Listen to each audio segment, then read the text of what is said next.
Olá, meus queridos irmãos, a paz do Senhor, que o Senhor Deus possa estar neste momento abençoando a cada um de vós que nos assistem.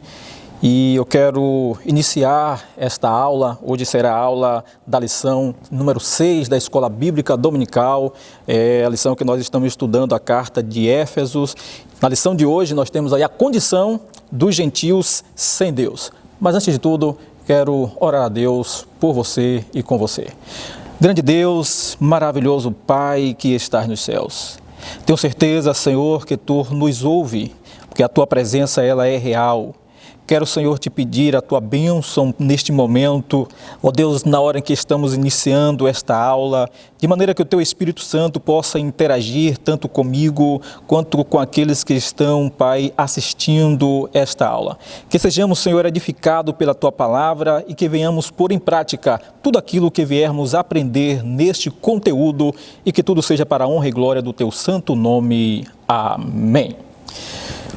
Pois é, meus queridos irmãos, estamos direto do templo da Assembleia de Deus, aqui em Feira de Santana, sobre a supervisão do pastor presidente Joézer Cruz Santana, para quem vai o meu forte abraço ao meu pastor presidente, ele que estamos debaixo desta autoridade espiritual.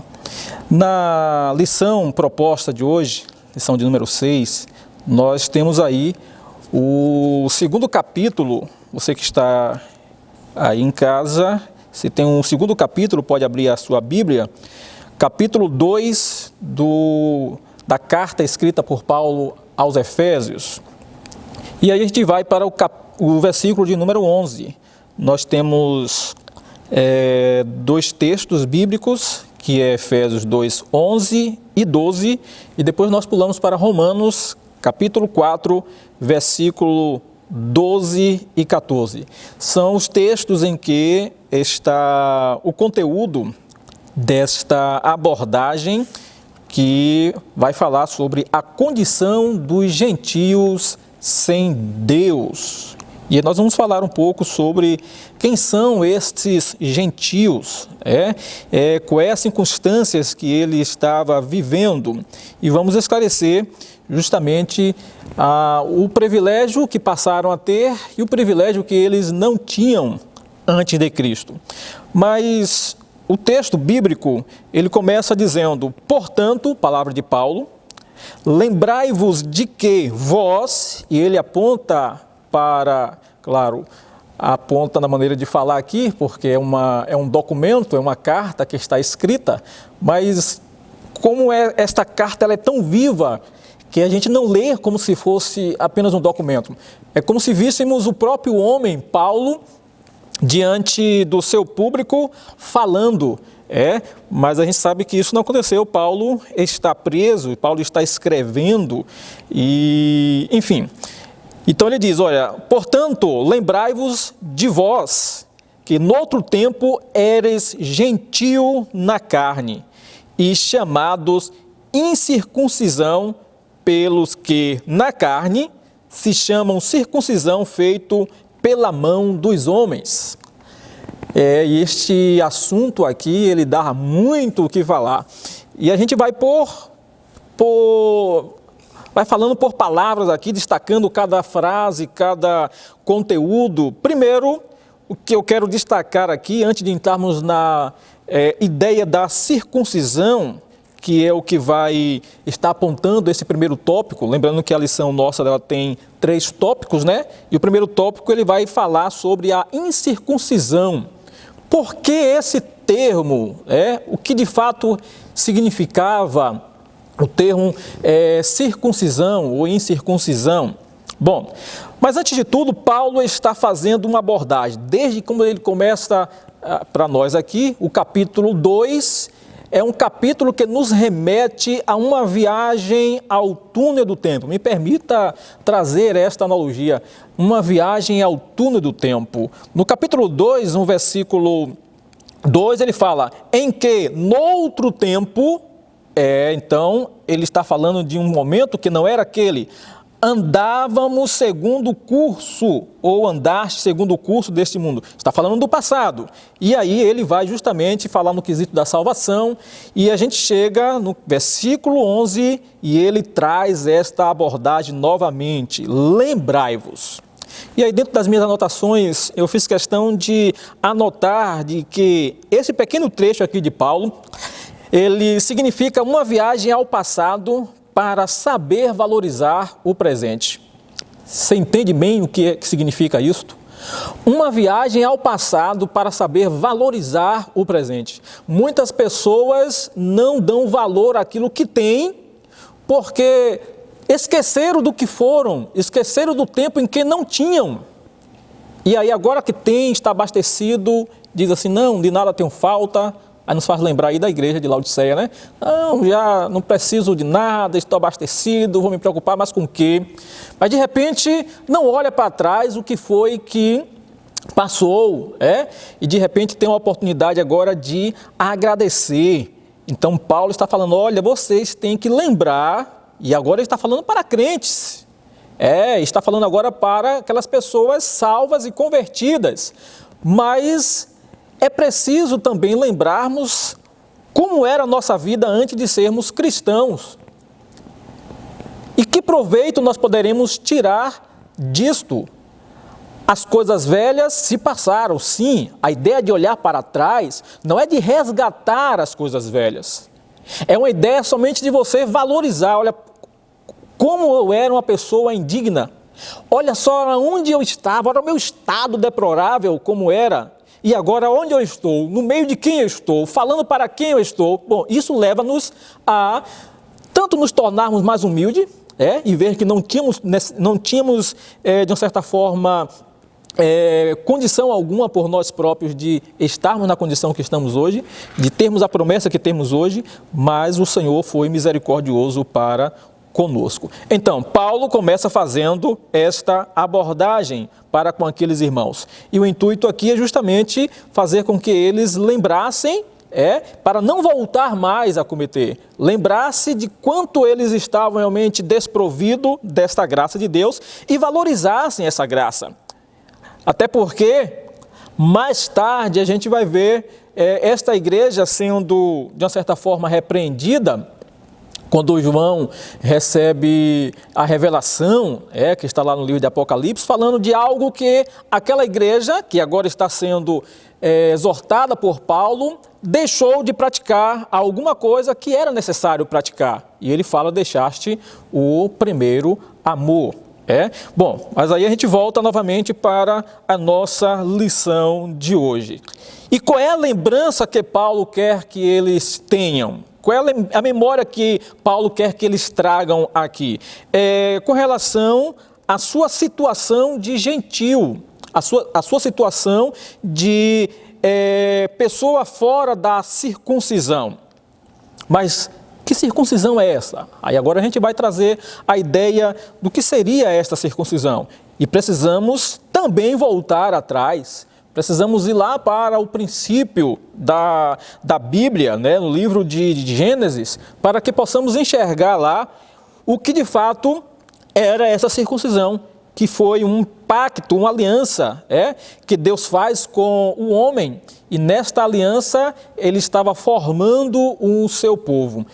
É fato que, observando os planos de Deus, a vontade de Deus de ter este homem sempre bem próximo dele, faz este homem, permite que esse homem estivesse ali gozando das benevolências daquele jardim, de poder conversar, de não ter nenhuma barreira que o impedisse de falar com Deus, mas chega um determinado momento que esse homem cai, esse homem desobedece, esse homem inviabiliza essa possibilidade de contato direto com Deus e, enfim, ele perde esta oportunidade. Posteriormente, há uma nova oportunidade deste homem se reerguer, mas a gente vê no capítulo 6 de Gênesis a situação da humanidade. Bom, no primeiro momento a gente fala de um homem, agora a gente já está falando de que esta ação pecaminosa do homem não ficou apenas restrita a Adão, Mas agora Deus já fala no capítulo 6 da humanidade, das pessoas, como elas estavam se corrompendo, como elas estavam cada vez mais se afastando de Deus. Parece que elas não lembravam o quanto era prazeroso para Adão estar próximo de Deus e o quanto foi desgastante, o quanto foi ruim por demais ele se afastar de Deus. Por quê? Porque agora, em vez das pessoas procurarem um meio de se aproximar, de reparar o erro, elas estão agora se prendendo, se distanciando cada vez mais, pecando cada vez mais, e aí vem a questão do dilúvio e aquela raça humana ela é desfeita, mas Deus mantém ainda a questão de Noé, dos seus descendentes, aí faz uma nova população, As pessoas continuam desenvolvendo e aí vem as gerações. Enfim, e dessas gerações de 100, nós vamos ver aí Deus fazer uma chamada a um homem chamado Abraão. E sempre nós falamos de Abraão, de Isaque e de Jacó, desses patriarcas que fazendo um canal, tendo uma obediência a Deus, ouvindo um ser chamar ele, que ele não tinha nem esse conhecimento, nem esse contato, mas resolve obedecer, resolve seguir, ele vai, e Deus no capítulo 12 faz uma promessa a Abraão. Dessa promessa Deus fala o seguinte: olha, todo macho, e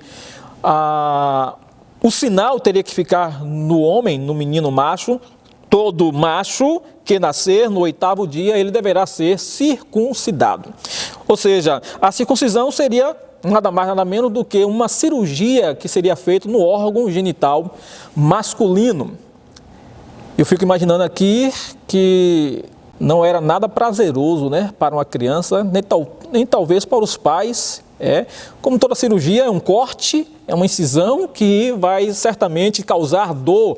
E aí então vem a questão desta circuncisão, que aí Deus, através dessa circuncisão, marca aqueles que seriam o seu povo. Ou seja, de um homem, ele faz promessa de que através da sua descendência faria uma grande nação. E essa grande nação, ela é marcada pela circuncisão. É claro que é uma marca externa para identificar um povo de Deus. Ora, todas as nações, elas são identificadas, elas têm as suas marcas, suas bandeiras. Quando você vê uma bandeira brasileira, então, olha ali uma nação brasileira, uma nação americana. Então, as nações, elas têm como ser identificada, tem algo para ser o seu marco, sua identificação. Nós vemos também alguns produtos, algumas empresas, algumas marcas, elas colocam lá o seu selo para identificar o seu produto. Essas são marcas, essas são identificações externas. E Deus faz algo parecido, mas de forma externa para com o homem. Isto seria a questão da circuncisão. E essa circuncisão, ela cabe apenas para os judeus. Bom, os gentios seriam todas as pessoas, as raças que não faziam parte desse pacto que Deus havia feito com Abraão. Então, a partir daí, saberia-se quem era nação de Deus, o povo de Deus, e o povo que não era de Deus. Bom, mas aí Deus está fazendo uma separação? Não necessariamente. A ideia aqui é de criar um modelo. Ora, eu preciso criar um modelo para que as outras nações, elas também possam seguir. E eu tenho como permitir que essas nações, elas me adorem. Isso é um pensamento divino. Mas, para isso, é necessário colocar uma nação em destaque. Para que, olha, observe quantos produtos similares nós temos aí. E qual a ideia de se fazer um produto similar? Existe um produto que é original, que ele é tão bom, e aí que os demais falam assim, olha, como aquele produto está saindo, está vendendo, enfim. Vamos fazer algo parecido, porque aí as pessoas também vão comprar, vão adquirir. Então, se tem um povo, que Deus faz, e é um povo feito pela própria mão de Deus, um povo regido pelo próprio Deus, olha que coisa maravilhosa. Aí o que acontece? As outras nações vão ficar admiradas. E como ficaram admiradas? Ficaram admiradas como é que aquele povo pequeno crescia. Ficaram admiradas como é que aquele povo pequeno ganhavam de grandes impérios Tudo isso despertou. O que que acontece? Quem é que tem nessa nação? E aí qual era o segredo dessa nação? Deus. E o que as outras pessoas que tinham, as outras nações que tinham outras divindades iriam fazer? Bom, eu também quero esse Deus. Em determinado momento a gente vê que até a Arca da Aliança ela é roubada. Então o primeiro tópico da nossa lição, ela vai justamente trazer essa diferença. Quem seria os da circuncisão e os da incircuncisão? Bom, essa circuncisão, ela seria uma circuncisão externa, mas posteriormente Paulo vai estar falando de uma circuncisão interna, e você vai ter a oportunidade de observar isto no decorrer desta lição. Então, primeiro tópico, chamados incircuncisão, nós temos aí o conceito da circuncisão, que eu já falei, o significado religioso dessa circuncisão, e agora a gente vê essa circuncisão no coração do homem. Paulo vai trabalhar de que isto seria apenas a parte externa e que agora seria a parte interna. Duas marcas, ou na verdade é a mesma marca que Deus teria colocado lá com os judeus no corte, que seria aquela cirurgia, lembra? A cirurgia que é no órgão genital masculino no 8º dia da criança. Bom, agora vai existir uma outra ideia de marca. Não, porque essa marca aí, ela ficou na lei. Esta marca, ela vem agora com uma nova roupagem, com a chegada de Cristo. Só que depois de caminhar longo período de tempo, os judeus fazendo esse ato da circuncisão, meus irmãos, quando Jesus chega, eles já estavam tão fiéis a esse ato que eles não querem nem cumprimentar quem não era judeu. Sentar à mesa, meu Deus, como Jesus sofreu, como Jesus foi hostilizado, porque para os judeus ele estava quebrando regras, quebrando princípios, porque na mente dos judeus ficou como algo fixo. Não, tem que ser daquela forma ali, se não for dessa forma, não pode se tornar judeu. Bom, e aí agora a gente vai ter não sei se teria um problema grande isso aí, para entrar na mente dos judeus de que a acessibilidade do evangelho precisava quebrar paradigmas. E o que é que Jesus vem? Bom, lembra da parede da separação, lembra do véu do templo, existem muitas coisas que está por trás desta separação, e uma delas é a questão da tradição.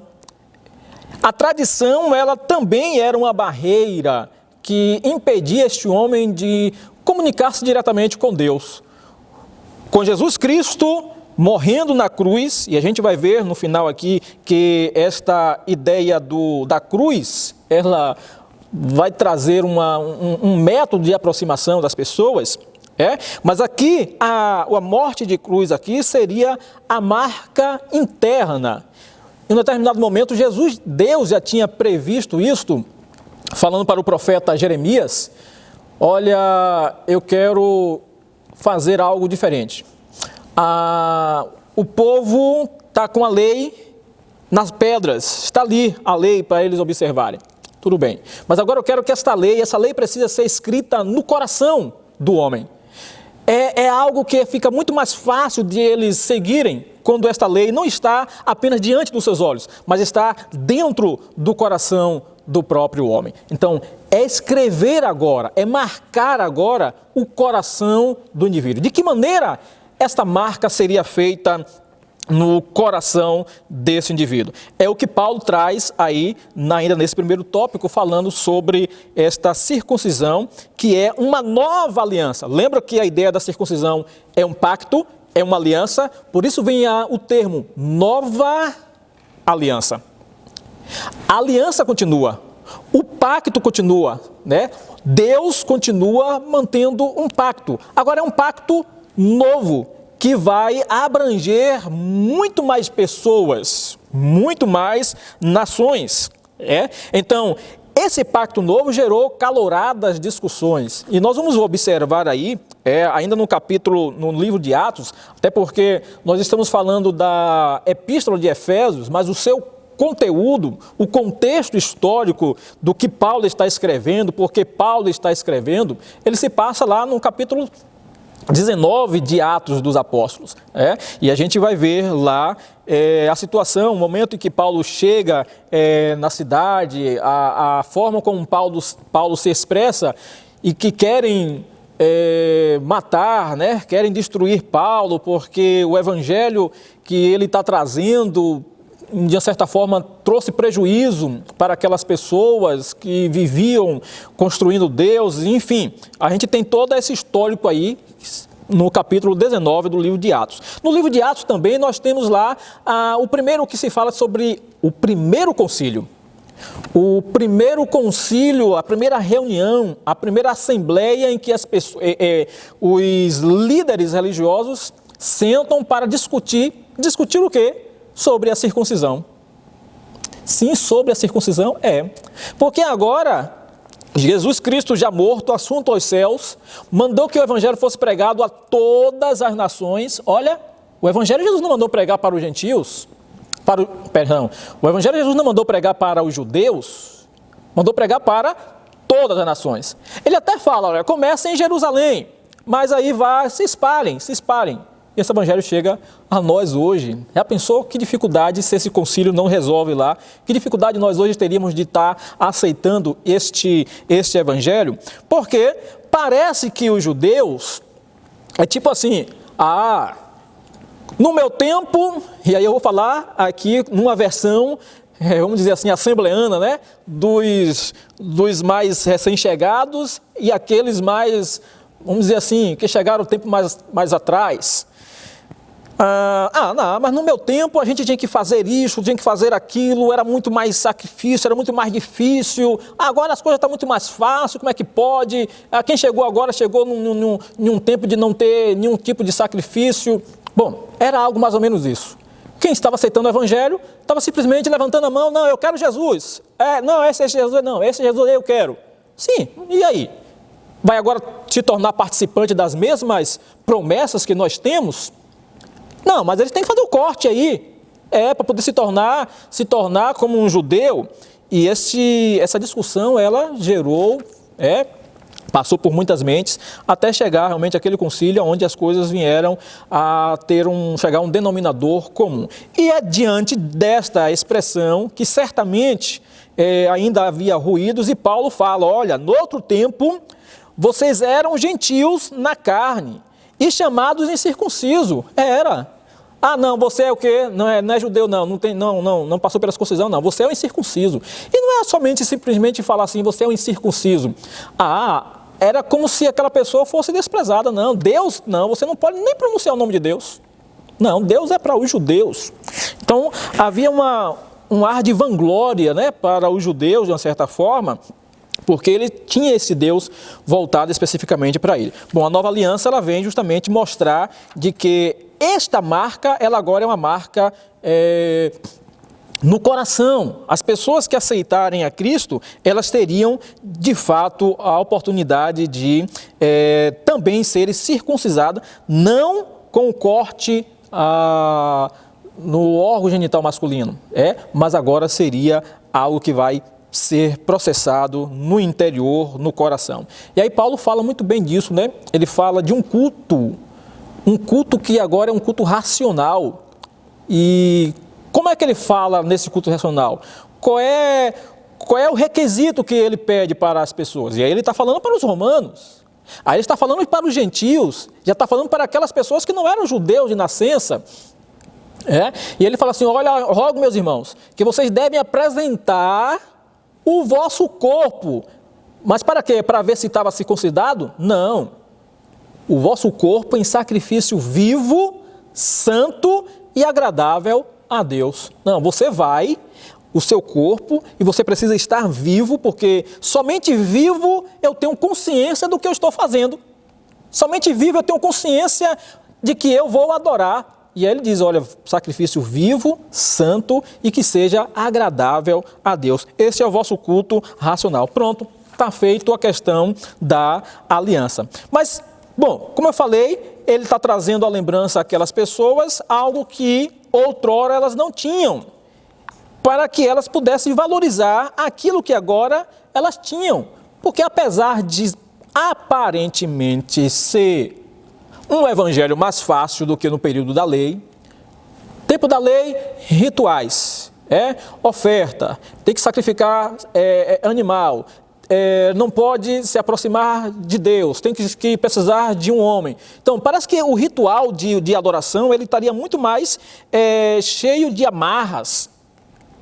E agora, não, o pessoal ajoelha ali, olha para o céu, fala diretamente com Deus. Pense como os judeus acharam isto como algo herético. Não, como é que pode Jesus ficar sentando junto com essas prostitutas, Jesus sentando com estes homens roubadores, enfim. Aí então, parece que esse tipo do evangelho seria muito mais difícil. Então, para não haver banalização, Paulo traz então a memória, olha, mas eu quero lembrar vocês de uma coisa, quando vocês estavam lá, que vocês não tinham recebido esta aliança, sabe como qual era a condição que vocês eram? E aí o segundo tópico a gente está mostrando aqui, estranhos ao concerto da promessa.